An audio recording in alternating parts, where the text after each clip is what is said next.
దేశంలో ఎల్నినో పని అయిపోయినట్టేనా? ఓవైపు గాడ్జిల్లా భయపెడుతూ ఉంటే మరోవైపు ఈ మేఘాలు ఎలా కమ్ముకొచ్చాయి? భారీ వరదలతో లోటు వర్షపాతానికి చెక్ పడ్డట్టేనా? ఇప్పుడు కురుస్తున్న వర్షాలకు కారణమేంటి? ఎల్నినో డేంజర్ బెల్స్తో గ్లోబల్ రైస్ మార్కెట్కు ఎలాంటి ప్రమాదం పొంచి ఉంది?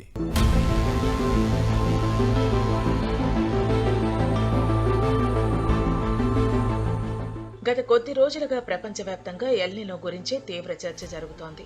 అటు మన దేశంలో అయితే 60% వానలు తగ్గి దేశంలో 12 రాష్ట్రాలు ఎల్నినో దెబ్బకు ప్రభావితం అవుతాయని కేంద్ర వాతావరణ విభాగం లెక్క తేల్చింది.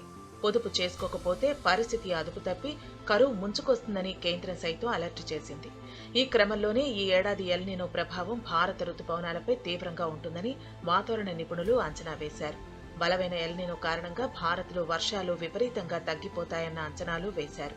అయితే లేటుగా అయినా లేటెస్ట్గా వచ్చిన వరుణుడు పలు ప్రాంతాల్లో తన ప్రతాపం చూపిస్తున్నాడు. ముఖ్యంగా ఉత్తరాది రాష్ట్రాల్లో వానలు దంచి కొడుతున్నాయి. వరదలు పొంగి పొర్లుతున్నాయి. దేశంలోని దాదాపు 95% ప్రాంతం మేఘాలతో కప్పుకుపోయింది. దీంతో ఎల్నినో గురించి వేసిన అంచనాలకు మించిన భిన్నమైన పరిస్థితులు ప్రస్తుతం కనిపిస్తున్నాయి. పలు రాష్ట్రాల్లో భారీ వర్షాలు కురుస్తున్నాయి. ఈ పరిస్థితి ఇంకొన్నాళ్లు కొనసాగుతున్న నేపథ్యంలో ఎల్నినో ఉన్నా సరే దేశంలో ఈ మేఘాలు వర్షాలు ఏంటన్న చర్చ ఊపందుకుంది.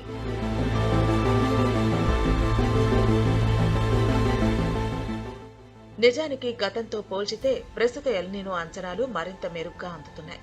శాటిలైట్లు, వాతావరణ నమూనాలు, ఉపరితల వేడి, పసిఫిక్ సముద్రంలో ఉష్ణోగ్రతల వివరాలతో కొన్ని నెలల ముందుగానే అంచనాలు, హెచ్చరికలు వస్తున్నాయి. ఇలాంటి సమాచారంతో ముందస్తు ప్రణాళికలు, సన్నాహాలు చేసుకునేందుకు అవకాశం లభిస్తోంది. ఎల్నినో అనేది ప్రకృతి చక్రంలో భాగమే. ఇప్పుడు భారత్లో ప్రస్తుతం కురుస్తున్న వర్షాలకు కూడా స్థానిక వాతావరణ పరిస్థితులే కారణమంటున్నారు విశ్లేషకులు. హర్యానా, ఈశాన్య మధ్యప్రదేశ్ ప్రాంతాల్లో ఉపరితల ఆవర్తనాలు ఏర్పడ్డాయి.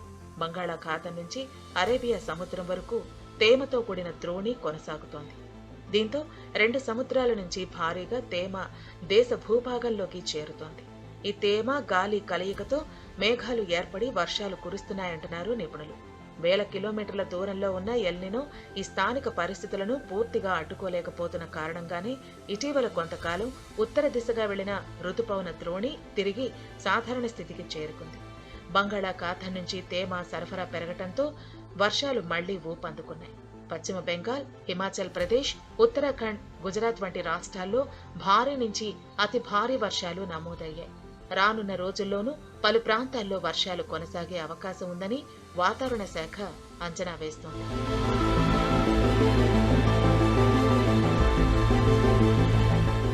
అయితే ప్రస్తుతం దేశంలో వర్షాలు మోస్తరు నుంచి భారీగా కురుస్తున్నప్పటికీ రుతుపవనాలపై ఎల్నినో ప్రభావం పూర్తిగా తొలగిపోయినట్లు భావించలేవంటున్నారు నిపుణులు.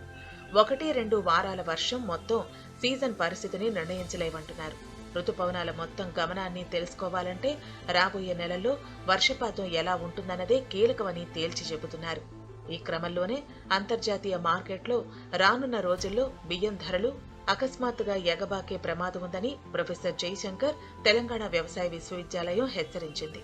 ప్రస్తుతానికి మార్కెట్లో ధాన్యపు నిల్వలు తగినంతగా ఉన్నప్పటికీ భవిష్యత్తులో ఏర్పడే వాతావరణ మార్పులు, ఎల్నినో ప్రభావం, భౌగోళిక రాజకీయ ఉద్రిక్తతలు బియ్యం వ్యాపారాన్ని తీవ్రంగా ప్రభావితం చేసే అవకాశం ఉందని స్పష్టం చేసింది.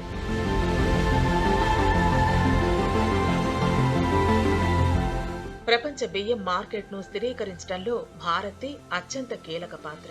ఉత్పత్తి, ఎగుమతులు, ప్రభుత్వ, ఆహార ధాన్యాల నిల్వలో భారత్ అగ్రగామిగా ఉండటమే ఇందుకు ప్రధాన కారణం. అయితే దేశీయ అవసరాల రీత్యా భారత్ మళ్లీ ఎగుమతులపై ఆంక్షలు విధిస్తే అది అంతర్జాతీయ మార్కెట్లో ధరల పెరుగుదలను మరింత వేగవంతం చేస్తుందని అధ్యయనకారులు హెచ్చరిస్తున్నారు. దీనివల్ల ప్రపంచవ్యాప్తంగా బియ్యం ధరలు యావరేజ్గా 30-50% వరకు పెరిగే అవకాశం ఉందని అధ్యయనం అంచనా వేస్తున్నారు. ఉత్పత్తి స్థిరంగా ఉండి ప్రభుత్వాలు ఎగుమతి ఆంక్షలు విధించకపోతే, కొనుగోళ్లు లేకపోతే ధరలు కేవలం 10-20% వరకు మాత్రమే పెరుగుతాయంటున్నారు. తీవ్రమైన ఉత్పత్తి నష్టాలు, విస్తృతమైన ఎగుమతి నిషేధాలు జరిగితే మాత్రం గ్లోబల్ మార్కెట్లో బియ్యం ధరలు ఇప్పుడున్న రేట్లకు రెట్టింపు అయ్యే ప్రమాదం ఉందని హెచ్చరిస్తున్నారు.